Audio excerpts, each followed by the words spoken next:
So let's talk about the commercial engine of consulting practice for a moment. You emphasize that your work is actually commercial, pipeline, pricing, and offers for 6 to 7 figure practices.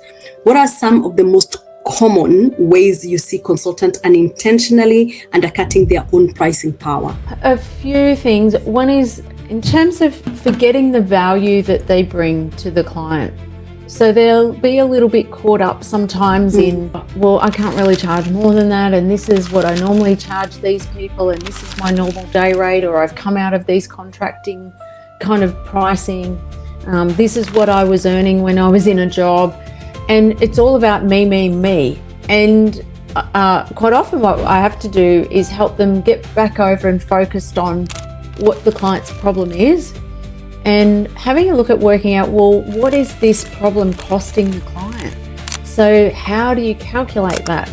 What level of pain is this client in? Because, if this client's got $1 million problem on their hands and you're charging, $500 for the day, that's not really going to, it's not that it's not going to solve the problem, but it's also not realizing that actually, because I'm going, but I haven't earned $500 a day before, or that's, there's a whole lot of self-worth and all these things that come in. But we've really got to just get focused on how big is this problem for this client? How important is this problem to solve for this person? And then how am I going to make sure, first of all, that I can solve it? And then secondly, and also understand that whilst the client might be asking for something, they may say, we've got this problem, could you do a one-day workshop on this thing? But as a thought leader, our job is to understand that problem. So helping the client to see, what, I can do a one-day workshop, sure, but that's not going to solve your problem. When we look at how much this is costing you, here are the people involved, here's how long this has gone on for, what's the impact if nothing changes. I really need to, and we're not trying to talk people into things they don't need.